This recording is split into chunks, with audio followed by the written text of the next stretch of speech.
Hello friends, welcome back everyone, welcome to my channel. तो चलिए एक और प्रैक्टिस सेट लगाते हैं और ये मॉडर्न हिस्ट्री का हमारा प्रैक्टिस सेट नंबर 15 होगा। इससे पहले हम 14 पार्ट देख चुके हैं। अगर किसी ने वो वीडियो ना देखे हों तो आप चैनल की प्लेलिस्ट में जाना, ठीक है। प्लेलिस्ट बना रखी है मॉडर्न हिस्ट्री, एंसेंट हिस्ट्री और मिडेवल हिस्ट्री के नाम से। अगर प्लेलिस्ट में नहीं जाना चाहते तो इसी वीडियो के डिस्क्रिप्शन में आपको हर वो लिंक मिल जाएगा जो आपके एग्ज़ाम में A1 क्वालिटी का काम करेगा। सारी वीडियो उसी प्लेलिस्ट में लगा रखी है, ठीक है। और उन सब का लिंक आपको इसी वीडियो के डिस्क्रिप्शन में मिल जाएगा।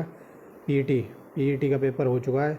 अगर कोई दे के आया हो जो अपने साथ जुड़ा हो, ठीक है, तो उसने देखा होगा कि मॉडर्न हिस्ट्री के जो क्वेश्चन पूछे गए हैं वो एकदम सर के ऊपर से पूछे गए हैं। अगर किसी ने देखी हो अपनी वीडियो, यानी कि 13वां और 14वां नंबर का पार्ट देखा हो, तो क्वेश्चन वहाँ से एकदम डीप लेवल में बिपिन चंद्रा की बुक से और स्पेक्ट्रम की बुक से पूछे गए। एक क्वेश्चन ऐसा था महात्मा गांधी का, जब मैंने आपको प्रैक्टिस सेट नंबर 13वां या फिर पार्ट नंबर 13वां पढ़ाया था, तो वहाँ पर एक क्वेश्चन ऐसा पूछा गया था कि जो दांडी मार्च यात्रा वगैरह महात्मा गांधी ने निकाली थी, तो ऐसा उन्होंने उनसे किसने कहा था कि यह आंदोलन केवल आदमियों तक सीमित ना रहे, या ऐसा कुछ क्वेश्चन था।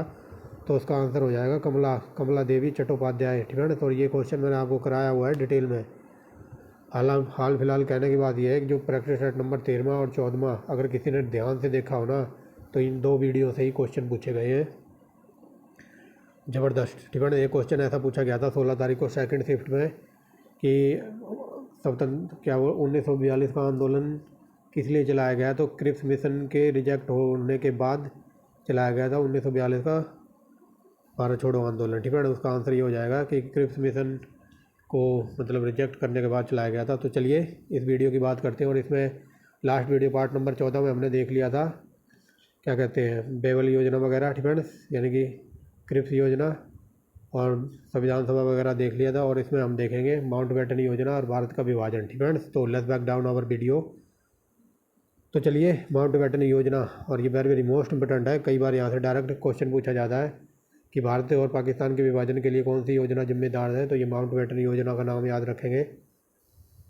तो एक बात और बता दूं, जो कि मैं हर बार बता देता हूं शुरू करने से पहले, अगर मेरी आवाज़ स्लो लगे तो 1.50 या फिर 1.75, और क्वालिटी बता दूं तो 480 बेस्ट रहेगा।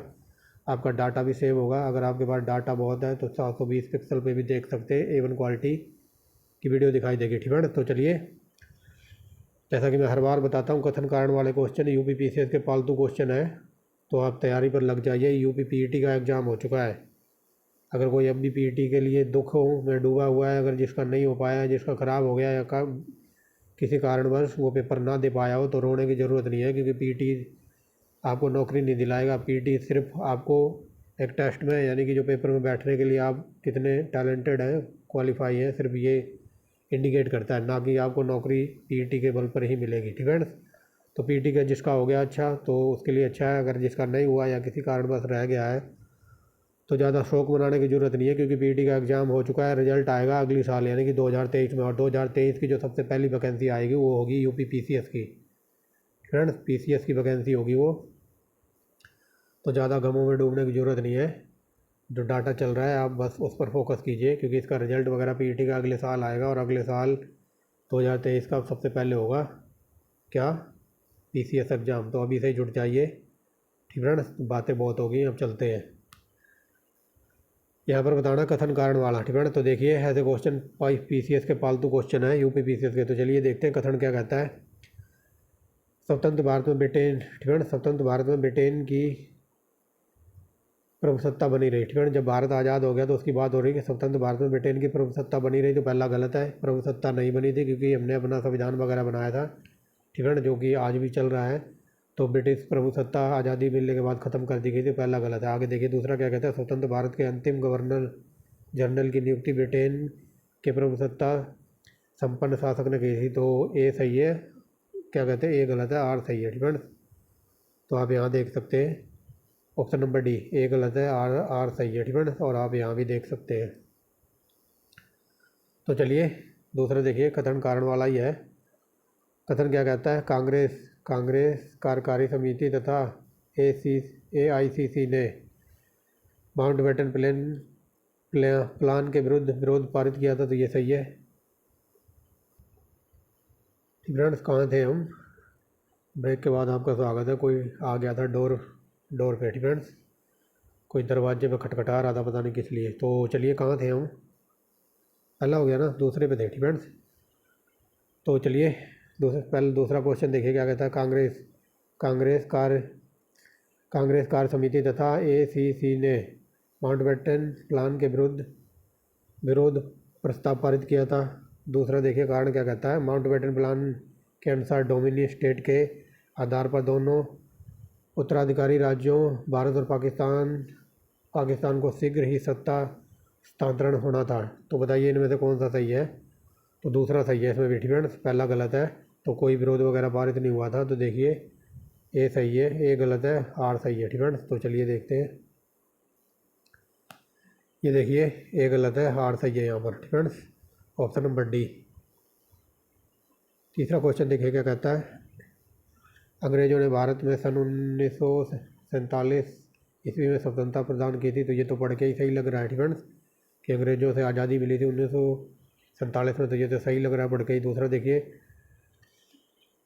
दूसरा क्या कहता है। अंग्रेज द्वितीय विश्व युद्ध में निर्बल हो चुके थे। तो ऐसा लग रहा है निर्बल हो चुके थे, तो ऐसा कुछ नहीं है फ्रेंड्स। ये देखिए ए आर दोनों सही है फ्रेंड्स, और यहाँ पर व्याख्या नहीं हो रही है, ये निर्बल ही हो चुके थे, यानी कि यहाँ लिखा है ना, तो ये भी सही है फ्रेंड्स। गलती से बोल दिया, ये गलत है, तो उसके लिए सॉरी फ्रेंड्स। द्वितीय युद्ध में अंग्रेज निर्बल हो चुके थे, यानी कि दुर्बल हो चुके थे या कमज़ोर हो चुके थे या बिल्कुल ख़त्म हो चुके थे, आप ऐसा बोल सकते हो फ्रेंड्स।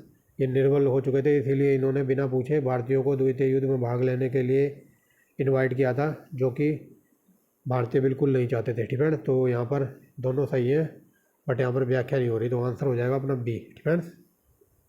ये देख लीजिए एक बार दोबारा।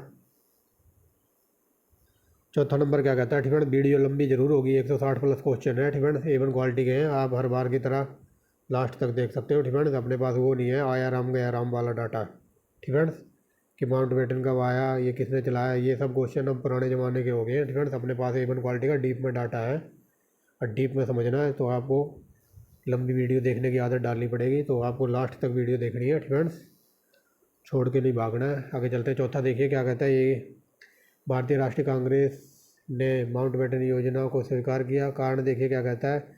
वह द्विराष्ट्र सिद्धांत को मानती थी। तो बताइए कौन सा सही है। तो ये हो जाएगा ए सही है, लेकिन आर गलत है फ्रेंड्स। भारतीय राष्ट्रीय कांग्रेस थी, उसने लॉर्ड माउंटबेटन की योजना को स्वीकार किया था, लेकिन वह द्विराष्ट्र सिद्धांत को नहीं मानती थी कांग्रेस फ्रेंड्स। तो ये सही है, आर गलत है। आगे देखिए पाँचवा क्या कहता है। निम्नलिखित कथनों पर विचार कीजिए। श्री राजा गोपालाचारी द्वारा फ्रेंड्स प्रस्तावित सूत्र निम्नलिखित में से कौन से प्रस्ताव अंतर्विष्ट थे फ्रेंड्स। जो श्री राज गोपालाचारी का जो प्रस्ताव सूत्र वगैरह आया था, तो इनमें कौन कौन से प्रस्ताव अंतर्विष्ट थे, या फिर कौन कौन से प्रस्ताव थे। तो चलिए देखते हैं। युद्ध के उपरांत फ्रेंड्स, युद्ध के उपरांत एक ऐसे आयोग की नियुक्ति की जाए जो उत्तर पूर्व व उत्तर पश्चिम क्षेत्रों में मुसलमान बहुल सीमाओं का निर्धारण करें। तो ये कहा था इन्होंने फ्रेंड्स। दूसरा देखिए क्या कहता है। ऐसे क्षेत्रों में जनमत संग्रह द्वारा ऐसे क्षेत्रों का जनमत संग्रह द्वारा पता लगाना चाहिए कि वहाँ के लोग फ्रेंड्स, ये लोग हैं, यहाँ पर लीग लिख दिया है, उसके लिए सॉरी फ्रेंड्स। ये होगा वहाँ के लोग भारत के साथ रहना चाहते हैं अथवा अपना स्वयं का राज्य बनाना चाहते हैं। तो ये भी कहा था। तीसरा देखिए, यदि वे अलग राज्य चाहते हैं तो उनको उनकी अनुमति दे दी जानी चाहिए। तो तीसरा फ्रेंड्स पढ़ के ही सही लग रहा है। तो चौथा देखिए क्या कहता है। भारत तथा नवनिर्मित राज्य के बीच सुरक्षा, संचार, परिवहन हेतु संयुक्त व्यवस्था बनानी चाहिए फ्रेंड्स। ये चारों ही पढ़ के सही लग रहे हैं। तो ये देखिए ऑप्शन नंबर डी फ्रेंड्स, चारों ही सही है। आगे देखिए क्या कहता है। निम्नलिखित कथनों पर विचार कीजिए, यहाँ पर बताना कौन सा कथन सही है। यहाँ पर देखना जरूरी है, पूछा क्या है फ्रेंड्स। बाकी चलिए देखते हैं। भारत के विभाजन के समय पार्टीशन काउंसिल के अध्यक्ष भारत के भूतपूर्व न्यायाधीश सर पैट्रिक स्पेस थे फ्रेंड्स। तो ये गलत है फ्रेंड्स, क्योंकि उस टाइम ये न्यायाधीश नहीं थे। आगे देखिए लगभग उसी समय विभाजन ट्रिब्यूनल भी सर सिरिल रेडक्लिफ की अध्यक्षता में स्थापित किया गया था। तो ये सही है, दूसरा सही है फ्रेंड। और ये नाम वेरी वेरी मोस्ट इंपोर्टेंट है, कई बार हज़ारों बार पूछा है कि पाकिस्तान और इंडिया के बीच कौन सी लाइन खींच दी गई है, तो ये सर रेड क्लिफ लाइन है फ्रेंड्स। तो हमारा आंसर हो जाएगा only 2 friends, option number B. पहला गलत है, तो ये उस टाइम न्यायाधीश वगैरह नहीं थे फ्रेंड्स। ये देखिए, आगे चलते हैं। तो चलिए अगला क्वेश्चन देखिए। लॉर्ड माउंटबेटन की अध्यक्षता में बनी विभाजन परिषद में भारतीय राष्ट्रीय कांग्रेस का किसने प्रतिनिधित्व किया था? तो बताइए। जो लॉर्ड माउंटबेटन योजना बनी थी, तो वहाँ पर वार्तालाप करने के लिए कौन कौन गया था? तो जवाहरलाल नेहरू और सरदार पटेल, यानी कि दूसरा तीसरा फ्रेंड्स। तो ये देखिए ऑप्शन नंबर बी, आप यहाँ भी देख सकते हैं। आगे चलिए, इनको सही क्रम में अरेंज करना है। तो बताइए सबसे पहले कौन आया था? तो देखिए यहाँ पर सही अरेंज करना है। तो देखिए पहले CR फार्मूला फ्रेंड्स, यानी कि पहला। उसके बाद महात्मा गांधी और जिन्ना के बीच में चैटिंग हुई थी, यानी कि बातचीत हुई थी, फिर तीसरा। और फिर आया था बेबल प्लान, जो कि पीछे वीडियो में पढ़ के आया, यानी कि चौथा। फिर आया था कैबिनेट मिशन, यानी कि दूसरा। यानी कि 1342 ऑप्शन नंबर डी में है फ्रेंड्स। ये देखिए 1342। आगे चलते हैं। 9वां नंबर क्या कहता है? भारत के विभाजन के विकल्प के रूप में फ्रेंड, भारत के विभाजन के विकल्प के रूप में गांधी ने माउंटबेटन योजना को सुझाव दिया था कि वे जिन्ना को सरकार बनाने के लिए आमंत्रित करें। तो option number B friends, option number B हो जाएगा यहाँ पर। आगे चलते हैं। अगला देखिए क्या कहता है। भारत की स्वतंत्रता के समय महात्मा गांधी कहाँ थे? यानी कि भारत की आज़ादी के समय महात्मा गांधी कहाँ थे? एक सेकेंड, यहाँ पूछ रहा है भारत की स्वतंत्रता के समय महात्मा गांधी थे, तो कांग्रेस के सदस्य नहीं थे फ्रेंड्स। जब भारत को आज़ादी वगैरह मिली थी, तो उस टाइम महात्मा गांधी कांग्रेस के सदस्य नहीं थे। लेकिन क्वेश्चन ये भी पूछ लिया जाता कि जब भारत को आज़ादी मिली थी तो महात्मा गांधी कहाँ थे? तो वो ये थे कलकत्ता में फ्रेंड्स। कलकत्ता में दंगे भड़क गए थे, तो वहाँ पर ये गए थे इनकी सुलह करवाने या दंगों को शांत करवाने फ्रेंड्स। और ये सब जो जब भारत को आज़ादी मिली थी, तो ये सब दिल्ली में थे। नेहरू वगैरह ये यहाँ पर जश्न वगैरह मना रहे थे, लेकिन महात्मा गांधी जी आज़ादी के समय थे कलकत्ता में, क्योंकि कलकत्ता में दंगे भड़क गए थे फ्रेंड। ये क्वेश्चन कई बार डायरेक्ट पूछ लिया जाता है, तो याद रखेंगे। तो चलिए अगला क्वेश्चन देखते हैं फ्रेंड्स। पीटी का पेपर जो भी देके आया हुआ उसने देख लिया हुआ। A1 क्वालिटी का जो मैंने डाटा कराया था ना PCS लेवल का, लगभग वहाँ से कई क्वेश्चन पूछे। जो मैंने वर्ल्ड ज्योग्राफी में कराया था ना, विश्व की पवनें फ्रेंड्स, विश्व की पवनें वगैरह, वहाँ से क्वेश्चन डायरेक्ट पहला ही क्वेश्चन पूछ लिया था कि भारत के उत्तरी मैदानों में कौन सी पवन चलती है? तो लू फ्रेंड्स। ये सब मैंने कराया था ना कि लू पवन चलती है, लू। और कई जगह इसको उत्तर प्रदेश या बिहार साइड में बोल देते हैं कि लपट चल रही है फ्रेंड्स, और वैसे बोलते हैं लू फ्रेंड्स। ये क्वेश्चन पूछा गया था। बहुत सारे क्वेश्चन पूछे गए थे, ऐसे तो मैं बता नहीं सकता फ्रेंड्स। तो जुड़े रहिए बस आप जो आंसर के साथ फ्रेंड्स, तो थोड़ा सपोर्ट करते रहिए हल्का हल्का। आगे देखिए 12 अगस्त 1947 को स्वतंत्रता दिवस के समारोह में निम्नलिखित में से कौन सा नेता सम्मिलित नहीं था? तो ये बता दिया ना, जब भारत की आज़ादी का जश्न मनाया जा रहा था, तो महात्मा गांधी कलकत्ता गए हुए थे दंगों को शांत कराने फ्रेंड्स। ऐसे भी क्वेश्चन बना है। आगे देखिए, महात्मा गांधी की जब मृत्यु हो गई थी, तो किसने कहा था हमारे जीवन से लाइट चली गई, यानी कि प्रकाश चला गया? तो ऐसा कहा था जवाहरलाल नेहरू ने फ्रेंड्स। अगला क्वेश्चन देखिए क्या कहता है। जब भारत आज़ाद हुआ था, तो उस समय कांग्रेस के अध्यक्ष थे JV कृपलानी फ्रेंड्स। ये very very most important question है। आगे देखिए 14 जून 1947 को कांग्रेस के दिल्ली अधिवेशन में भारत के विभाजन का प्रस्ताव स्वीकृत हुआ। इस अधिवेशन की अध्यक्षता किसने की थी? तो ये की थी JV कृपलानी ने, आचार्य JV कृपलानी बोल सकते हैं आप। 30 जनवरी 1948 को रेडियो पर किसने कहा था राष्ट्रपिता अब नहीं रहे? तो ऐसा कहा था नेहरू जी ने फ्रेंड। और ये लॉलीपॉप क्वेश्चन है, लेकिन डीप लेवल में पूछता है, तो ऐसे क्वेश्चन आपको टिप ऑफ द टंग होने चाहिए, यानी कि जवान पर रटे होने चाहिए। आगे देखिए, ब्रिटिश सरकार ने किस तिथि को भारत को पूर्ण स्वशासन देने की घोषणा की थी? तो ये की थी 30 जून 1948 को। मतलब आज़ादी मिल गई थी 15 अगस्त 1947 को, लेकिन पूर्ण स्वशासन करने की बात कही गई थी 30 जून 1948। अगला देखिए, भारत विभाजन के संदर्भ में 1947 की सीमा आयोग की अध्यक्षता, तो ये बता दी है। भारत और पाकिस्तान के बीच में जो सीमा खींच दी गई है, तो वो रेड क्लिफ सीमा है, और ये लॉलीपॉप क्वेश्चन है और हज़ारों बार पूछा है। आगे चलिए, भारत के विभाजन के संबंध में लॉर्ड माउंटबेटन की सरकारी तौर पर घोषणा, तो ये 3 जून 1947 को की थी। आगे चलिए, भारत के विभाजन को टालने का अंतिम अवसर समाप्त कब हो गया था? कैबिनेट मिशन को रिजेक्ट करने के साथ ही फ्रेंड्स। अभी हाल फिलहाल पीटी में क्वेश्चन पूछा था कि स्वतंत्र क्या कहते हैं भारत छोड़ो आंदोलन किस बस वजह से स्टार्ट हुआ था। तो क्रिप्स मिशन को रिजेक्ट करने से, ये देखिए क्रिप्स मिशन को अस्वीकार करने से आंदोलन स्टार्ट हुआ था। कौन सा? भारत छोड़ो आंदोलन। बट यहाँ पर पूछ रहा है कि भारत के विभाजन को टालने का अंतिम अवसर समाप्त हो गया तो कैबिनेट मिशन योजना को अस्वीकार या फिर रिजेक्ट करते ही। ठीक है, आगे देखिए, ये वेरी वेरी मोस्ट इंपॉर्टेंट है, बालकन प्लान। भारत के विभाजन का बालकन प्लान उपज था। तो ये लॉर्ड माउंटबेटन के दिमाग का आइडिया था, यानी कि इसकी खोपड़ी में कीड़ा काट रहा था, विभाजन करना है। ठीक है ना, बंटवारा बोल सकते हो आप। आगे चलिए, लॉर्ड माउंटबेटन वायसराय के रूप में भारत में क्यों आए थे? तो बताइए क्यों आए थे? तो ये आए थे, यह था संभव भारत को संयुक्त रखने की विशेष हिदायत के साथ आए थे। ये ऑप्शन नंबर बी। ठीक है, ये देखिए बी। आगे चलिए, अगला क्वेश्चन क्या कहता है? सन 1947 में भारतीय राष्ट्रीय कांग्रेस देश के विभाजन के लिए मुख्य रूप से सहमत क्यों हो गई थी? तो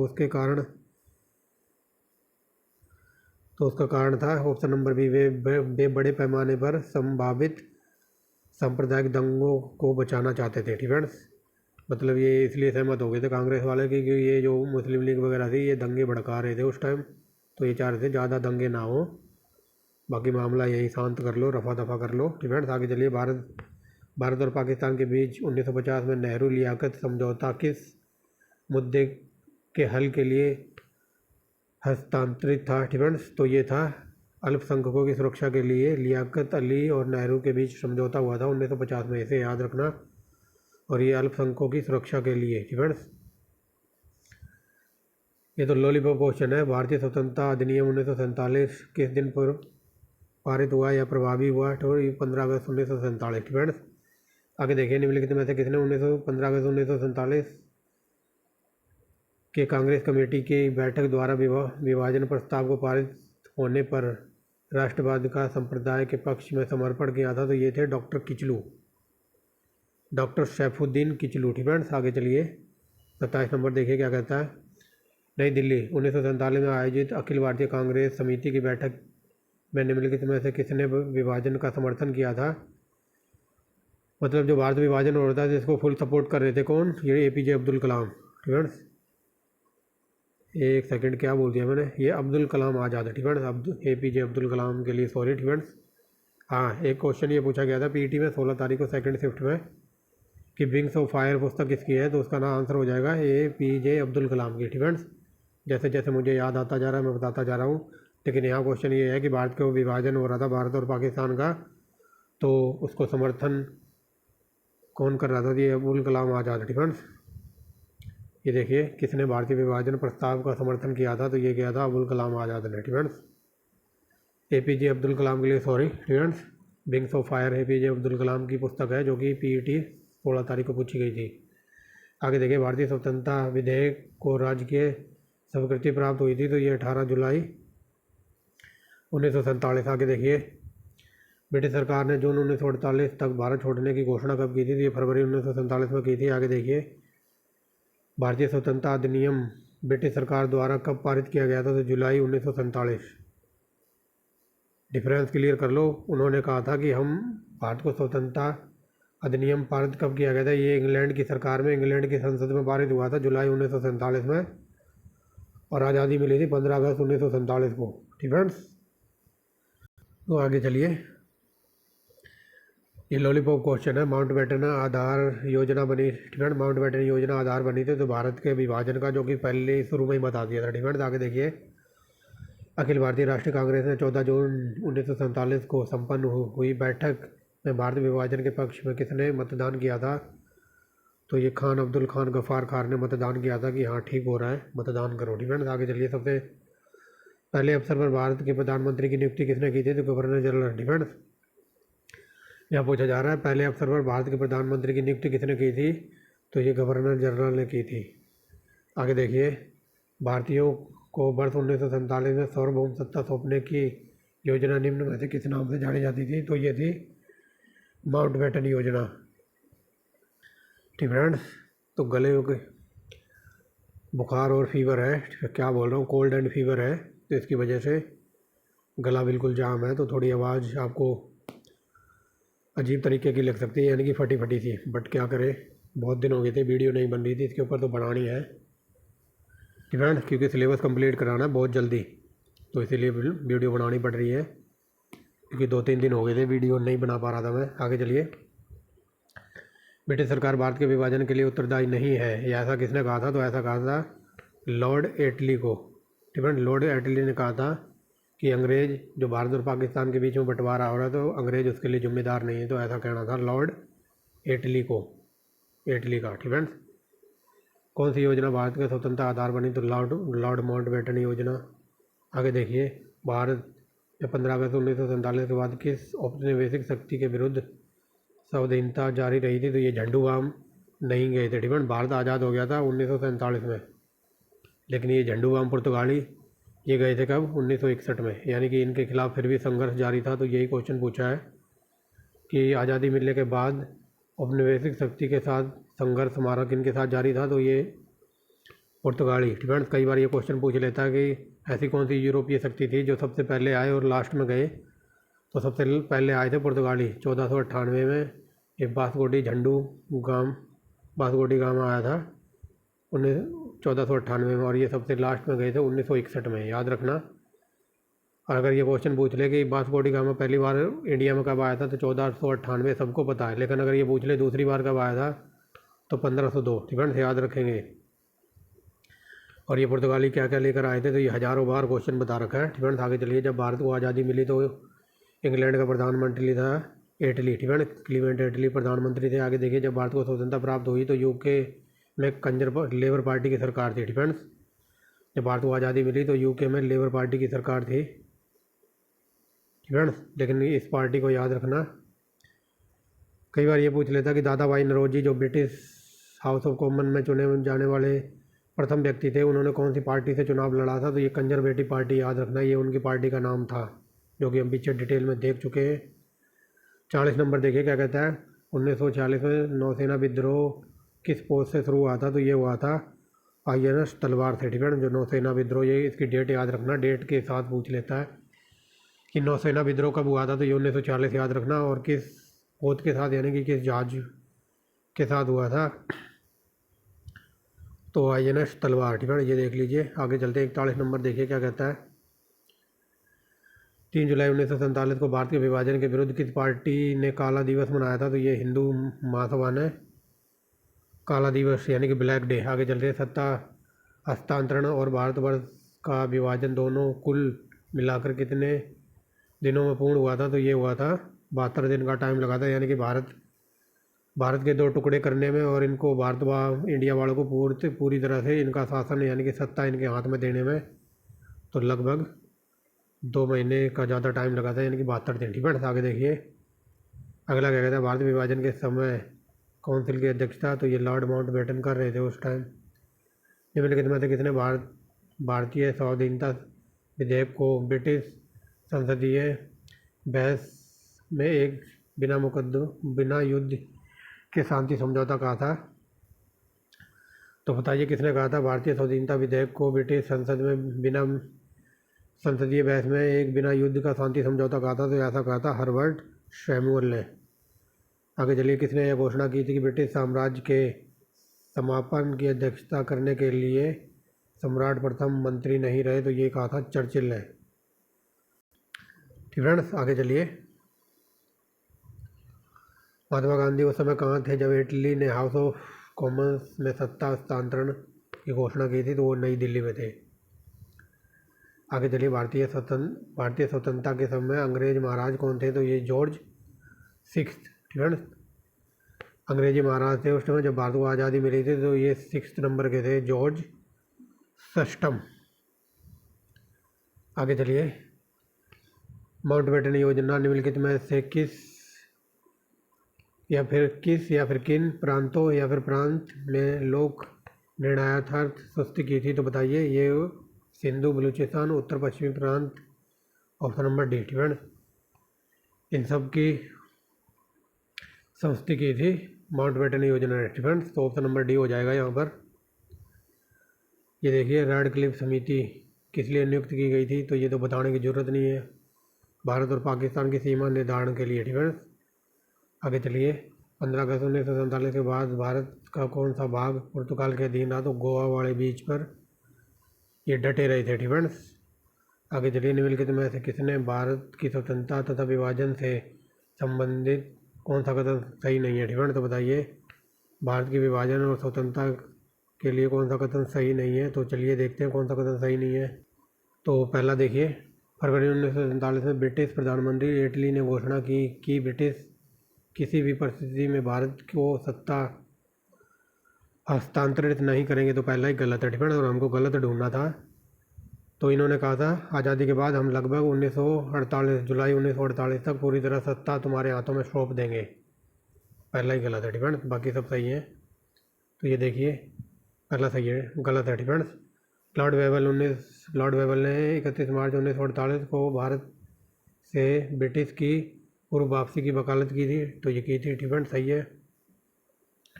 लॉर्ड माउंट बेटन सत्ता हस्तांतरण की प्रक्रिया में तेजी लाई। तो ये सही है। नेहरू के विरोध के कारण बालकन प्लान का परित्याग किया गया। तो ये सही है फ्रेंड्स, और हमें गलत ढूंढना, तो पहला गलत है। यहाँ पर कहा गया कि सत्ता हम नहीं देंगे, तो इन्होंने दे दी थी सत्ता फ्रेंड्स, आई थिंक। चलिए, भारत और पाकिस्तान के बीच 1950 में नेहरू लियाकत पैक्ट पर हस्ताक्षर निम्नलिखित में से किस मुद्दे का समाधान के लिए किए गए थे? तो ये क्वेश्चन ऊपर किसी और फॉर्म में था, बट यहाँ पर घुमा के पूछा हुआ है फ्रेंड्स।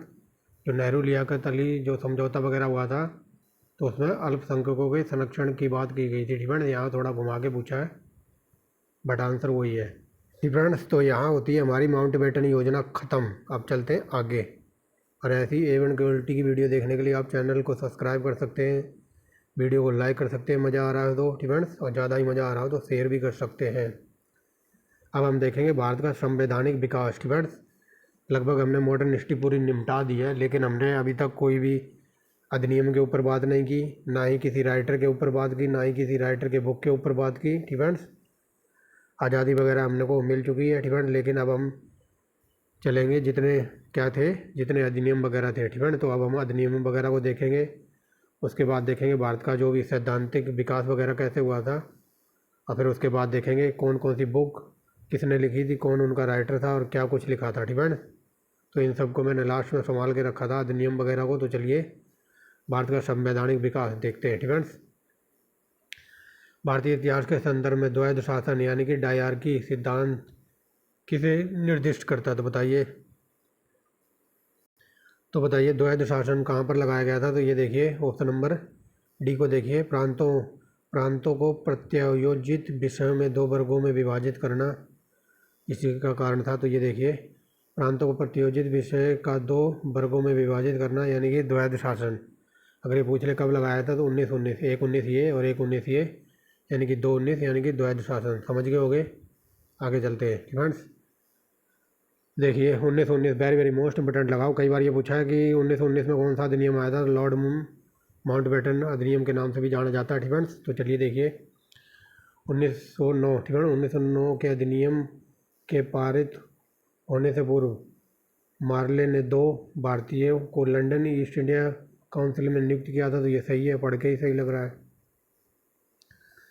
1909 फ्रेंड्स, 1909 के अधिनियम के पारित होने के बाद एक भारतीय को भारत के गवर्नर जनरल की काउंसिलिंग में नियुक्त किया गया था। तो मेरे अकॉर्डिंग ये दोनों सही होने चाहिए फ्रेंड्स। एक और भी है क्या? एक सेकेंड फ्रेंड्स, ये दोनों ही सही है। तो ये देख लीजिए वो क्वेश्चन, और इसका आंसर हो जाएगा option number C friends. Option number C है इसका आंसर, क्योंकि जो ये आंसर है ना, ये वाला आंसर, ये आई थिंक क्वेश्चन नंबर 3 का है फ्रेंड्स। अभी दिखाता हूँ। तो चलिए फ्रेंड्स, ये कुछ वहाँ पर लगभग 90 पेजों की ये PDF है फ्रेंड्स। तो PDF आप चाहे कितनी भी आसानी से ध्यानपूर्वक लगाओ पेजों को, लेकिन एक आधा पेज इधर उधर हो ही जाता है फ्रेंड्स। तो अगर वहाँ क्वेश्चन ना दिखाई दिया हो तो यहाँ देखिए, 1919 में लॉर्ड माउंट क्या बोल रहा हूँ 1909 के अधिनियम में पारित होने से पूर्व लॉर्ड मार्ले ने फ्रेंड्स, मार्ले ने 2 भारतीय को लंदन की इंडिया काउंसिल में नियुक्त किया था। ये सही है। 1909 में अधिनियम पारित होने के बाद एक भारत को भारत के गवर्नर जनरल की काउंसिलिंग में नियुक्ति दी गई थी। तो ये देखिए, यहाँ पर आंसर है इसका option number C D friends. Option number C, ये दोनों सही है। और ये देखिए, ये तीसरा क्वेश्चन है। तो तीसरे क्वेश्चन में देखेंगे, मॉन्टेग्यू फ्रेंड्स, मॉन्टेग्यू 20 अगस्त 1947 की घोषणा पत्र में क्या अंतर्विष्ट था? तो चलिए देखिए, प्रशासन की प्रत्येक शाखा में भारतीयों की बढ़ोतरी, ये सही था फ्रेंड्स। आगे देखिए, स्वशासी संस्थाओं का क्रमिक विकास, ये भी कहा था इसने। आगे देखिए, तीसरा क्या कहता है? ब्रिटिश साम्राज्य से स्वतंत्र उत्तरदायी सरकार का गठन, तो ये गलत था, ऐसा कुछ नहीं था। आगे देखिए, चौथा क्या कहता है? इस नीति का उत्तरोत्तर, क्या बोल रहा हूँ, इस नीति का उत्तरोत्तर चरणों का विकास करना, ये सही है, ठीक है, यानी कि पहला, दूसरा, चौथा। ये देखिए, पहला, दूसरा, चौथा, ऑप्शन नंबर सी, ठीक है, आप यहाँ देख सकते हैं। तो ये अलग से जब PDF बन गई थी ना, तब मैंने जाके इस पर ध्यान दिया कि ये पेज, इसमें कुछ मिसप्रिंट हो गया था, तो ये दोबारा टाइप करवाया, ठीक है। तो देख लिया होगा आपने। अब चलते हैं, ठीक है, देख लिया होगा वहाँ आपने। ये देखिए, दूसरे के बाद क्वेश्चन सीधा यहाँ पर चौथा है, चौथा क्वेश्चन है यहाँ पर, यानी कि वो तीसरा बीच में छूट गया था, तो वो मैंने दोबारा से टाइप करके अलग से रख लिया था। अब देखिए, थोड़ा स्पीड में चलते हैं, ठीक है। 20 अगस्त 1947 के सुधारों की घोषणा को जाना जाता है, तो ये मॉन्टेग्यू की घोषणा, ठीक है। आगे चलिए, निम्नलिखित में ऐसे कथनों पर विचार कीजिए। रेगुलेटिंग एक्ट के बारे में उपबंध था, तो बताइए, रेगुलेटिंग एक्ट आया था ना, किसकी बात हो रही है? 1773 की। तो चलिए, तो देखिए पहला क्या कहता है, ठीक है। ये कहाँ से लग गया? कंपनी के कोर्ट ऑफ डायरेक्टर जो अभी तक प्रति वर्ष चुने जाते थे, अब 3 वर्ष के लिए चुने जाएंगे, ऐसा कुछ नहीं था। आगे चलिए, दूसरा क्या कहता है? कंपनी के डायरेक्टरों की संख्या 24 निर्धारित की जाएगी, जिसमें से 1/4 प्रति 3 वर्ष में सेवानिवृत्त हो जाएंगे, तो ऐसा कुछ नहीं था। तीसरा देखिए, न्यायपालिका सीधे सम्राट से निर्गमित होगी, ठीक है, तो ये तीसरा सही है, न्यायपालिका सीधे सम्राट में निर्गमित होगी, ठीक है। तो ऊपर के दोनों गलत हैं और हमारा चौथा सही है, ठीक है। ये देखिए, उपबंध था, ठीक है, उपबंध था कि न्यायपालिका सीधे सम्राट के निर्गमित होगी, ठीक है, तो चौथा सही है, तीसरा सही है हमारा, ऑप्शन नंबर डी, ठीक है। रेगुलेटिंग एक्ट, तो ये 1773 में आया था, वेरी वेरी मोस्ट इंपॉर्टेंट है ये। आगे देखिए, पिट्स के इंडिया एक्ट के संदर्भ में कथनों पर विचार कीजिए और यहाँ बताना कौन सा कथन सही है। तो चलिए देखते हैं, पिट्स के इंडिया एक्ट या फिर पिट का इंडिया एक्ट 1784 के प्रावधान किया गया कि भविष्य में केवल प्रसंविधाबद्ध सेवक ही गवर्नर जनरल की काउंसिलिंग के सदस्य होंगे। और दूसरा कहता है, पिट्स इंडिया एक्ट 1784 में समस्त आक्रमणशील युद्धों तथा भारतीय राजाओं के साथ समस्त स्वशासन की संधियों पर प्रतिबंध लगा दिया गया। तो यहाँ बताइए कौन सा सही है? तो ये हो जाएगा ऑप्शन नंबर सी, ठीक है, ये दोनों ही सही हैं। आगे देखिए, बोर्ड ऑफ कंट्रोल की स्थापना किस अधिनियम के अंतर्गत की गई थी? तो ये था 1784 का अधिनियम। आगे चलते हैं, 1833, ठीक है, वेरी वेरी मोस्ट इंपोर्टेंट है ये एक्ट। 1833 के चार्टर एक्ट के कुछ प्रावधान थे, तो यहाँ पर बताना कौन सा उसमें कथन सही है, ठीक है। तो देखिए, तो बताइए कौन से प्रावधान थे इसमें। तो चलिए देखते हैं, इसने कंपनी के व्यापारिक अधिकार को समाप्त कर दिया था, तो पढ़ के ही सही लग रहा है, ठीक है। इसने गवर्नर जनरल की परिषद में एक विधि सदस्य सम्मिलित किया, ये भी सही है। तीसरा देखिए क्या कहता है, इसने प्रेसिडेंसियों को कानून बनाने के अधिकार को वापस ले लिया, ये भी सही है। इसने फोर्ट विलियम के गवर्नर जनरल का नाम बदलकर भारत का गवर्नर जनरल कर दिया, तो ये चारों ही सही है, ठीक है, चारों के चारों सही है, ऑप्शन नंबर डी, ठीक है, ऑप्शन नंबर डी। अब यहाँ इस वर्ड को समझ लीजिए, इस फोर्ट विलियम, ठीक है, फोर्ट विलियम कहाँ था? तो ये कलकत्ता में बनाया गया था, यानी कि कलकत्ता के गवर्नर जनरल का नाम बदलकर भारत का गवर्नर जनरल कर दिया था, ठीक है। क्लियर हो गया होगा ये पॉइंट, ठीक है। ये फोर्ट विलियम पड़ता है कलकत्ता में, यानी कि कलकत्ता के गवर्नर जनरल का नाम बदलकर भारत का गवर्नर जनरल कर दिया था। और ये कई बार क्वेश्चन पूछा है, ठीक है, कि किस अधिनियम के तहत भारत का गवर्नर जनरल बंगाल का गवर्नर जनरल भारत का गवर्नर जनरल कहा जाने लगा था? तो ये 1833 का अधिनियम था, ठीक है, याद रखेंगे। और कई बार ये पूछ लेता है कि फोर्ट विलियम कहाँ है? तो ये कलकत्ता में। और ये किसने बनवाया था? तो ये सब पढ़ा दिया, विलियम जोन्स था आई थिंक उस बंदे का नाम।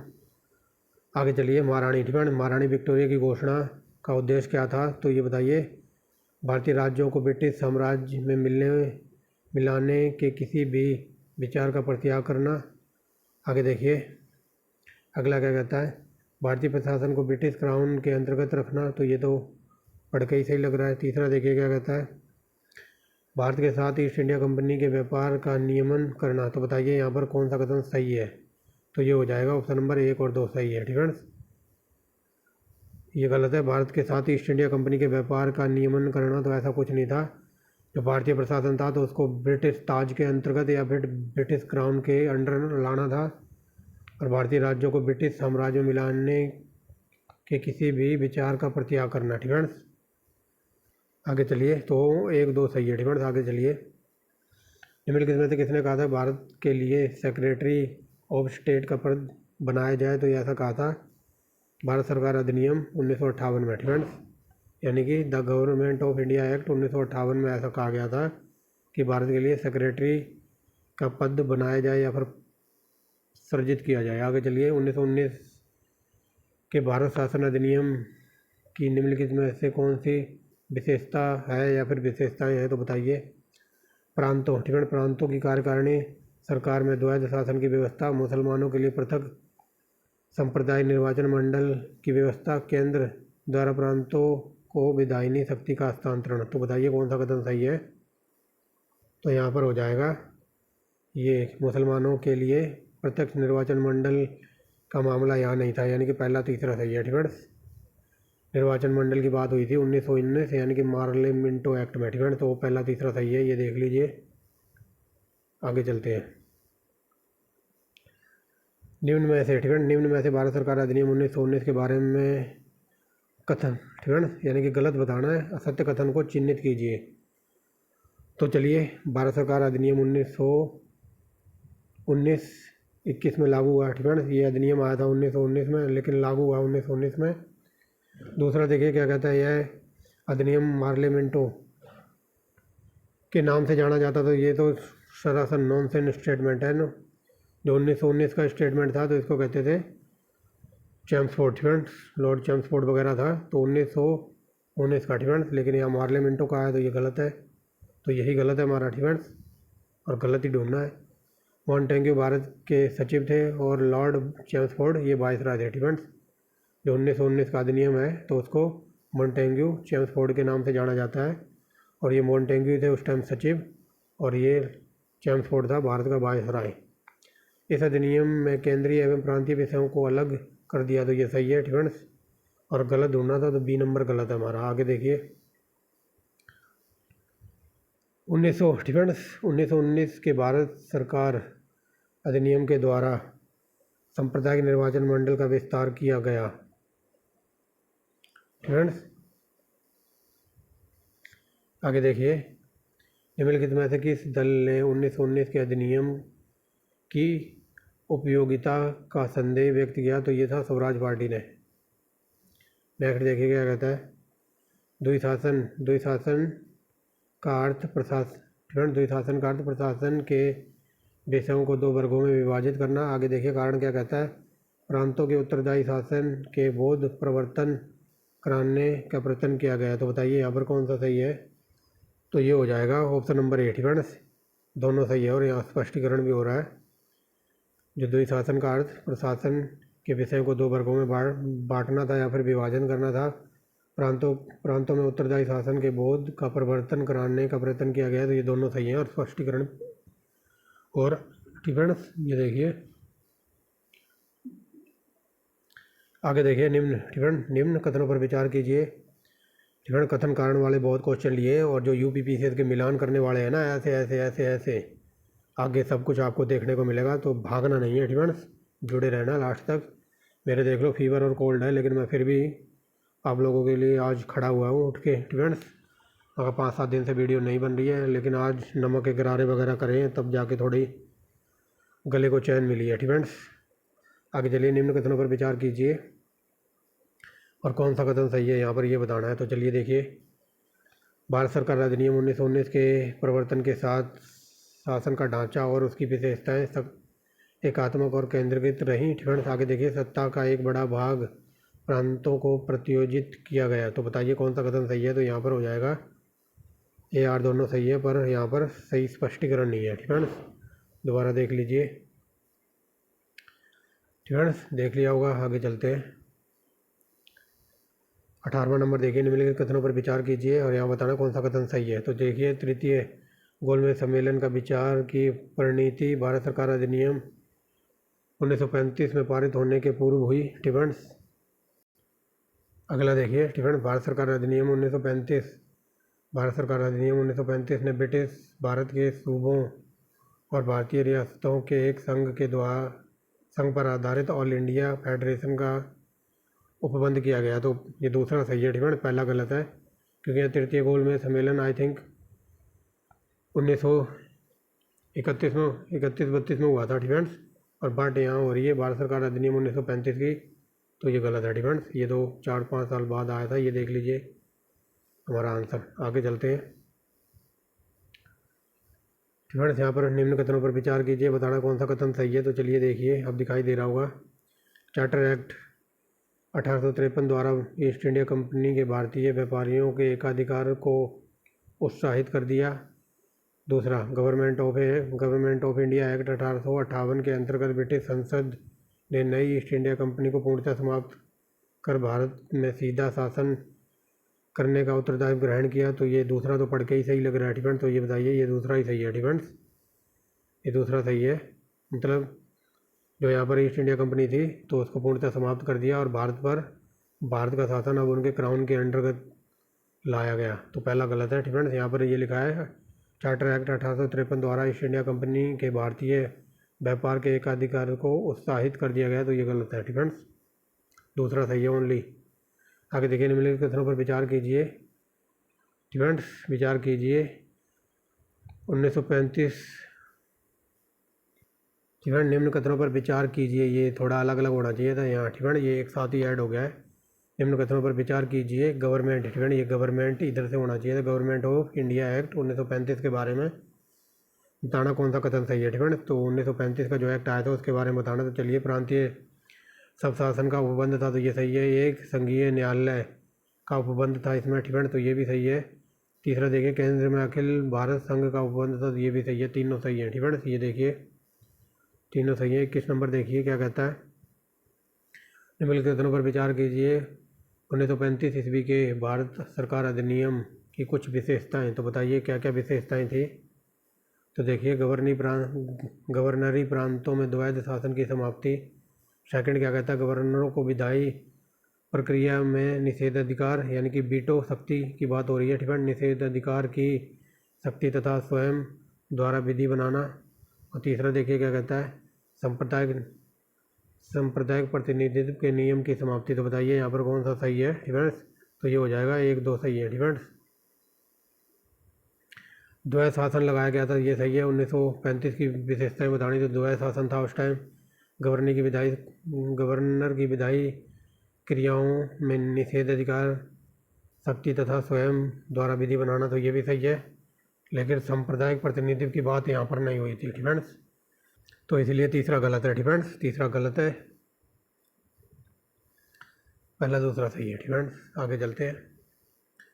1935 के भारत सरकार अधिनियम के संदर्भ में कथनों पर विचार कीजिए। अधिनियम के अनुसार गवर्नर के प्रांतों में द्वैध शासन उन्मूलन कर दिया गया तथा प्रांतीय स्वायत्तता आरंभ हुई। और दूसरा क्या कहता है, समस्त प्रांतीय विधानमंडल केवल एक सदन के थे जिसको विधानसभा कहते थे। तो बताइए कौन सा सही है। ये हो जाएगा ऑप्शन नंबर ए। ठीक है, ओनली एक सही है। ये देखिए, समस्त प्रांतीय विधानमंडल केवल एक सदन के थे। ठीक है, यहाँ केवल वर्ड लगाया ना, जहाँ पर ये केवल वर्ड लगाओ तो वहाँ पर 95% क्वेश्चन गलत ही होता है। ठीक है, केवल एक सदन के नहीं थे। आगे चलते हैं। भारत सरकार अधिनियम 1935 में कौन कौन से तत्व शामिल थे। एक, संघ प्रावधान, प्रांतों को स्वायत्तता देना, प्रांतों में द्विशासन स्थापना, केंद्रीय विधानसभा को प्रभुसत्ता प्रदान करना। तो बताइए कौन सा कथन सही। तो यहाँ पर हो जाएगा, एक संघ प्रावधान था, प्रांतों में द्वैध शासन था। ये दोनों पढ़ के सही लग रहे हैं। प्रांतों में द्वैध शासन की प्रस्तावना। ठीक है, प्रांतों में द्वैध शासन की प्रस्तावना तो ऐसा कुछ नहीं था। केंद्रीय विधायिका को प्रभुसत्ता प्रदान करना, तो ये भी कुछ नहीं था, यानी कि पहला दूसरा। ये देखिए फ्रेंड्स 24 नंबर देखिए क्या कहता है।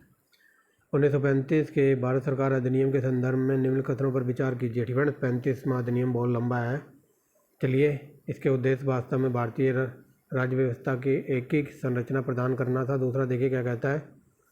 दूसरा कहता है इसमें एक ऐसे प्रधानमंत्री का उल्लेख था जिसका स्थान मंत्रिपरिषद में प्रथम होगा। तो बताइए यहाँ पर बताना कौन सा कथन सही है। तो चलिए देखते हैं। तो ये दोनों ही सही हैं फ्रेंड्स। ऑप्शन नंबर हो जाएगा सी। फ्रेंड्स दोबारा देख लीजिए, आगे चलते हैं। अब देखिए कलर चेंज किया। फ्रेंड्स निम्नलिखित में से किसने 1935 के अधिनियम के बारे में कहा था कि एक कार है जिसमें ब्रेक तो है पर इंजन नहीं है, ऐसा कहा था? जवाहरलाल नेहरू ने। किसको कहा था? तो ये भारत सरकार अधिनियम आया था ना 1935, तो नेहरू जी ने ये कहा था ये एक कार है जिसमें ब्रेक तो है बट इंजन नहीं है। फ्रेंड्स आगे चलिए। 1935 के भारत सरकार अधिनियम द्वारा पारित या फिर प्रस्तावित फेडरल यूनियन में राज्यशासी प्रांतों को शामिल करने के पीछे अंग्रेजी सरकार की क्या मंशा थी, या फिर क्यों वो माइंड चला रहे थे? तो बताइए उनकी क्या मंशा थी इसके पीछे। तो ये देखिए ऑप्शन नंबर डी। फ्रेंड्स राष्ट्रवादी नेताओं को साम्राज्यवाद विरोधी सिद्धांतों के व्यर्थ करने के लिए राजपूतों का इस्तेमाल करना। फ्रेंड्स तो ऑप्शन नंबर डी है। आगे चलिए। भारत सरकार अधिनियम 1935 के बारे में कौन सा कथन सही नहीं है? फ्रेंड्स आगे देखिए। बंगाल में द्विसदनात्मक विधानमंडल प्रारंभ हुआ, तो ये गलत है। फ्रेंड्स क्या क्या हुआ था? राज्यों में उत्तरदायी शासन स्थापित हुआ था बंगाल, तो ये तो गलत है। फ्रेंड्स तीसरा देखिए। सांप्रदायिक निर्वाचन व्यवस्था समाप्त कर दी गई, राज्यों के लिए एक संघ में शामिल होना अनिवार्य, तो गलत बताना था। ऑप्शन नंबर बी गलत है। आगे देखिए। कांग्रेस द्वारा 1935 में गवर्नमेंट ऑफ इंडिया एक्ट को अस्वीकार करने का क्या कारण था? तो ये हो जाएगा उपरोक्त सभी। फ्रेंड्स अब देखते हैं क्या क्या था। इसके निर्माण में भारतीयों से परामर्श नहीं लिया गया था, मतलब इसको बनाने में भारतीयों से कुछ पूछा ही नहीं था। फ्रेंड्स इसलिए रिजेक्ट कर दिया था कांग्रेस ने। आगे देखिए। यह एक्ट भारत के जनप्रतिनिधि सरकार की स्थापना की संभावना समाप्त कर रहा था। प्रांतीय स्वायत्तता के नाम पर ही की व्यवस्थाओं से प्रजातांत्रिक अधिकारों का हनन होता। Friends option number D. इन तीनों कारणों की वजह से कांग्रेस ने 1935 का इंडिया एक्ट को रिजेक्ट कर दिया था, यह अस्वीकार कर दिया था। आगे देखिए अगला क्या कहता है।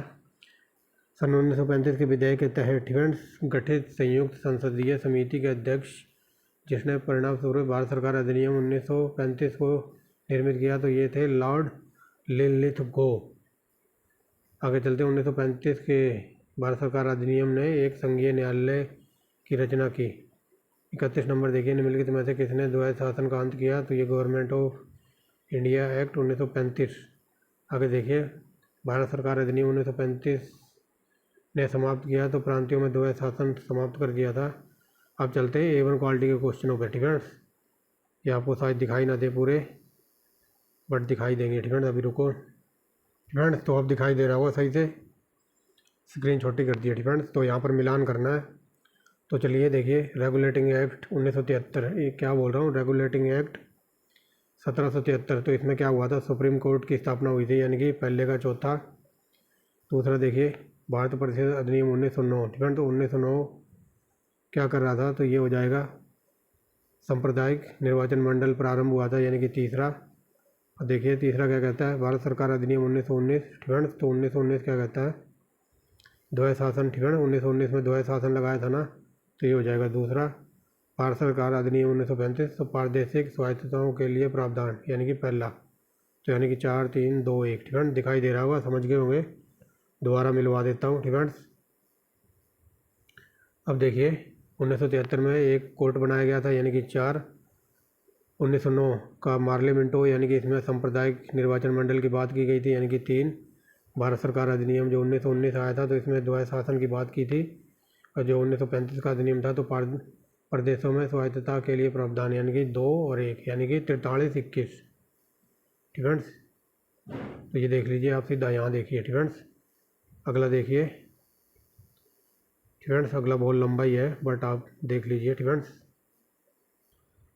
आप दिखाई देगा, बट आपको थोड़ा फ़ोन घुमा लेना 2-4 मिनट के लिए। फ्रेंड्स क्योंकि ये बड़े बड़े स्टेटमेंट हैं। ठीक फ्रेंड्स, तो समझ गए होगे जैसा मैं कह रहा हूँ, तो आप ऐसा फ़ोन सीधा कर लीजिए, अब दिखाई देगा पूरा क्वेश्चन, क्योंकि ये ऐसा क्वेश्चन था जो कि आपको सही नहीं दिखाई देता, इसलिए मैंने थोड़ा हॉरिजॉन्टल कर दिया। ठीक फ्रेंड्स, तो चलिए देखिए यहाँ पर मिलान करना है। तो देखिए बंगाल में फोर्ट विलियम, ठीक फ्रेंड्स, तो बंगाल में फोर्ट विलियम, तो ये हो जाएगा ऑप्शन नंबर सी 3 से मिलेगा।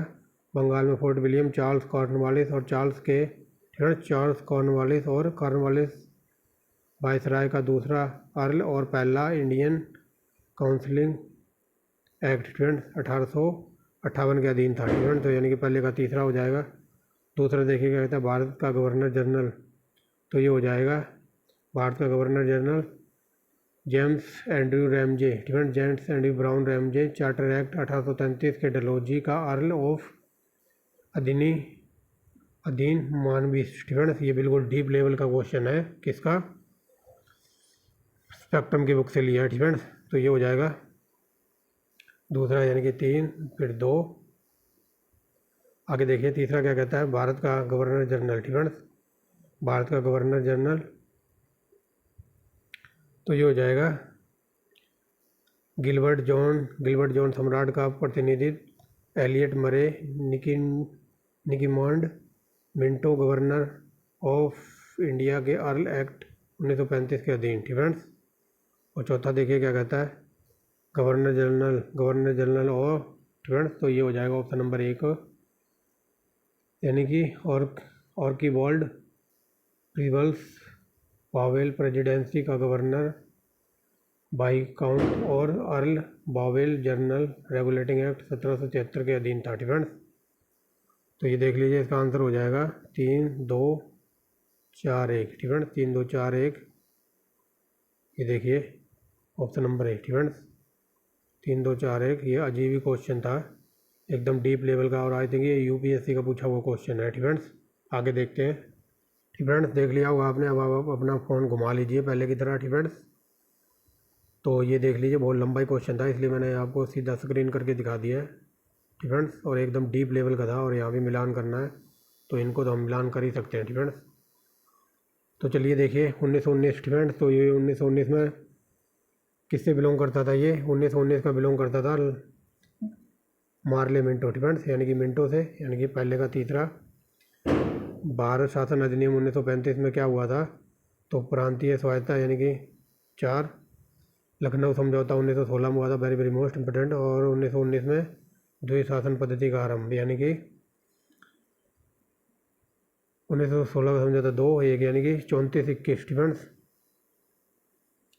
43-21 है क्या, एक सेकेंड, ठीक है ना, ये 34-21 करो, ठीक है ना, 34-21 है ना यहाँ पर कहीं, एक सेकेंड, ठीक है ना, तो इसका आंसर हो जाएगा 34-21। दोबारा मिलवा देता हूँ अधिनियम, ठीक है ना, 1909 का जो अधिनियम था, तो उसे लॉ मार्लिमेंटो कहते थे। ये कहाँ से ला ही कहाँ से आ गया, ठीक है ना, मार्लिमेंटो भारत सरकार अधिनियम, तो इसमें प्रांतीय स्वायत्ता की बात की गई थी। लखनऊ समझौता 1916 को हुआ था, और भारत शासन अधिनियम 1919 में द्विशासन की बात हुई थी, यानी कि 34-21, ठीक है। और ये क्वेश्चन नंबर है हमारा 36, ठीक है, ये 36 नंबर का क्वेश्चन है, ठीक है ना, 34-21 इसका आंसर है। और ये देखिए 36 के बाद सीधा 38 आ गया, यानी कि जो आप ये ऑप्शन देख रहे हो ना, ये 43-21 कोड है, ये 37 नंबर क्वेश्चन का आंसर है, ठीक है। ये 37वें के ऑप्शन यहाँ पर लग गए हैं, तो ये आंसर हो जाएगा 37वें का, जो कि यहाँ पर आपको दिखाई नहीं दे रहा होगा, ठीक है। और ये इसके ऑप्शन, यानी कि 36 नंबर क्वेश्चन के ऑप्शन लगे नहीं है, और उसी के साथ 37वां नंबर क्वेश्चन नहीं लगा है, ठीक है, समझ गए होगे। तो 36वां क्वेश्चन के बाद सीधा 38वें पे चलते हैं। 37वां नंबर पता नहीं कहाँ रह गया है, ठीक है। तो चलिए, रेगुलेटिंग एक्ट 1773 के अंतर्गत कलकत्ता में स्थापित सुप्रीम कोर्ट के पहले न्यायाधीश है एलिजा एम्पा। ये very very most important question है। आगे देखिए, किस अधिनियम के द्वारा बंगाल में सर्वोच्च न्यायालय की स्थापना हुई थी, रेगुलेटिंग एक्ट के द्वारा। आगे चलते हैं, 40 नंबर देखिए क्या कहता है, भारत में सर्वोच्च न्यायालय की स्थापना सर्वप्रथम 1773 का जो एक्ट आया था उसके द्वारा हुई थी। आगे देखिए, अब थोड़ा तीव्र गति से चलना होगा। निम्नलिखित में से कौन सा रेगुलेटिंग एक्ट अधिनियम में दिए गए गवर्नर जनरल काउंसिलिंग का सदस्य नहीं था, तो ये ले मास्ट, ठीक है। ले मास्टर ये कोई सदस्य नहीं थे, ठीक है। रेगुलेटिंग एक्ट, ठीक है। रेगुलेटिंग अधिनियम गवर्नर जनरल की काउंसिलिंग का सदस्य नहीं थे, तो ले मास्ट कोई सदस्य नहीं थे। आगे देखिए, ईस्ट इंडिया कंपनी पर संसदीय नियंत्रण कब स्थापित हुआ? तो 1773 में रेगुलेटिंग एक्ट के जरिए किस अधिनियम के द्वारा, ठीक है, किस अधिनियम के द्वारा ईस्ट इंडिया कंपनी के शासन पर अंग्रेजी संसद का नियंत्रण आरंभ हुआ? तो रेगुलेटिंग एक्ट के द्वारा। घुमा के पूछा है, ठीक है। 1773 में पारित रेगुलेटिंग एक्ट के द्वारा ईस्ट इंडिया कंपनी के कई क्रियाकलापों में ब्रिटिश शासन के नियंत्रण में लाया गया, तो ये रेगुलेटिंग एक्ट के द्वारा, ठीक है। आगे चलिए, निम्नलिखित में से प्रथम बार किसने गवर्नर जनरल ऑफ बंगाल के पद हेतु प्रावधान किया था? तो ये किया था रेगुलेटिंग एक्ट 1773 में, ऐसी बात कही गई थी। आगे देखिए, भारत के प्रथम गवर्नर जनरल की नियुक्ति 1774 में हुई थी। ईस्ट इंडिया कंपनी के व्यापारिक अधिकारों की समाप्ति निम्नलिखित में से किस अधिनियम द्वारा? तो ये 1813 का अधिनियम आया था। तो इसमें ईस्ट इंडिया कंपनी के जो व्यापारिक अधिनियम थे तो ये समाप्त कर दिए थे। और कई बार यहाँ से क्वेश्चन पूछा कि ऐसा कौन सा अधिनियम था जिसने भारत में शिक्षा के ऊपर 1 लाख रुपए खर्च किए थे? तो वो था 1813 का अधिनियम, ठीक है। और वो सब कुछ नहीं था, वो सिर्फ दिखावा था 1 लाख रुपए खर्च करना, ठीक है। आगे चलिए, ये देखिए आ ही गया मुझे लग रहा था, ठीक है। 1813 में चार्टर एक्ट में भारत में अंग्रेजी नीति निम्नलिखित में से किस क्षेत्र में मौलिक परिवर्तन लाए? तो ये शिक्षा, ठीक है। शिक्षा के ऊपर इन्होंने 1 लाख रुपए खर्च करने की बात की थी, जो कि सब ढोंग था। आगे चलिए, चीन के साथ व्यापार करने में ईस्ट इंडिया कंपनी के एकाधिकार को निम्न चार्टर एक्ट से उन्मूलन कर दिया, फिर समाप्त कर दिया, तो 1833 में, ठीक है। आगे देखिए,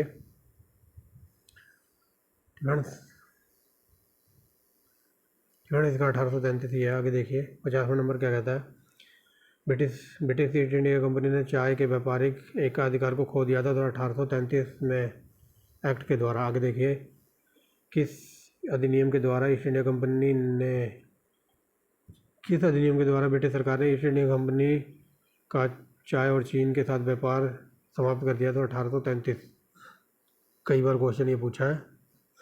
आगे देखिए, चार्टर एक्ट 1833 में निम्न प्रावधानों में से एक नहीं था, तो बताइए क्या प्रावधान नहीं था? तो चलिए देखते हैं क्या प्रावधान नहीं था। तो ये हो जाएगा option number D, governor general की काउंसिलिंग में विधि सदस्य के रूप में भारतीयों की नियुक्ति, ठीक है। तो ये गलत है, ठीक है। काउंसिलिंग में भारतीयों की नियुक्ति इस अधिनियम के द्वारा नहीं हुई थी, ठीक है। आगे देखिए, जो सही है उनको भी पढ़ लेते हैं। ईस्ट इंडिया कंपनी की व्यापारिक गतिविधियों पर नियंत्रण लगाया गया किसके द्वारा? 1833 के चार्टर एक्ट के द्वारा, ठीक है। काउंसिलिंग, ठीक है। काउंसिल में परम सत्ताधिकारी के पदनाम को भारत के गवर्नर जनरल का पदनाम में बदला, ये सही है। काउंसिल के गवर्नर जनरल को विधिकर्ता के सभी शक्तियाँ प्रदान की गई, यानी कि कानून बनाने की सभी शक्तियाँ इनको दी गई थी। चौथा गलत है, ठीक है। 53 नंबर देखिए, किस अधिनियम ने भारतीयों को अपने देश के प्रशासन में कुछ हिस्सा लेने में संभव बनाया? तो 1833 का जो चार्टर एक्ट था, तो इसमें भारतवासियों को अपने देश के प्रशासन में कुछ हिस्सा संभव लेने की या फिर हिस्सेदारी के लिए कहा गया था। आगे चलिए, सिविल सेवा के लिए प्रतिस्पर्धी परीक्षा की व्यवस्था सिद्धांत रूप से किस वर्ष स्वीकार की गई? तो 1853 के एक्ट में, ठीक है। आगे चलिए, नागरिक सेवा के लिए परीक्षा, ठीक है। तो ये 1853 की बात हो रही है, यानी कि सिविल सेवा की, यानी कि नागरिक सेवा के लिए प्रतियोगी परीक्षा प्रणाली को 1853 में स्वीकार किया गया। आगे देखिए, भारत में, ठीक है, भारत में पहली बार लोक सेवा आयोग की स्थापना किस अधिनियम से हुई थी? तो ये गवर्नमेंट ऑफ इंडिया एक्ट 1919 के द्वारा हुई थी लोक सेवा की स्थापना। आगे चलिए, भारत में पहली बार एक लोक सेवा आयोग की स्थापना, तो ये 1919 के एक्ट के द्वारा हुई थी। आगे देखिए, लोक सेवाओं की परीक्षा इंग्लैंड तथा भारत के साथ साथ कराने की संस्था किसके द्वारा लाई गई थी? लॉर्ड चैम्सफोर्ड के द्वारा, ठीक है। ये रिपोर्ट आई थी, इसमें कहा गया था कि इंग्लैंड में भी परीक्षाएं होंगी और इसकी परीक्षाएं होंगी भारत में भी। नेक्स्ट देखिए क्या कहता है, 1858 में भारत में वित्तीय प्रशासन में सर्वोपरि नियंत्रण निम्नांकित को निहित किया था? तो ये ब्रिटिश पार्लियामेंट, ठीक है। दोबारा देख लीजिए, 1858 में भारत में वित्तीय प्रशासन का सर्वोपरि नियंत्रण, यानी कि 1858 में जो भारत पे जो पूरा अंडर भारत का पूरा शासन क्राउन के अंडर आ गया था, तो ऐसा सर्वप्रिय नियंत्रण चिन्हित किया था ब्रिटिश पार्लियामेंट ने। महारानी विक्टोरिया ने भारत प्रशासन को ब्रिटिश ताज के नियंत्रण में लेने की घोषणा ये बता दिया 1 नवंबर 1858 में की गई थी। यहाँ से 3-4 क्वेश्चन बनते हैं, तो तैयार हो जाओ सुनने के लिए। कई बार ये पूछा जाता है कि महारानी विक्टोरिया का घोषणा पत्र 1858 में किसने पढ़कर सुनाया था, तो ये लॉर्ड कैनिंग ने पढ़कर सुनाया था। ठीक है, याद रख लेना, लॉर्ड कैनिंग।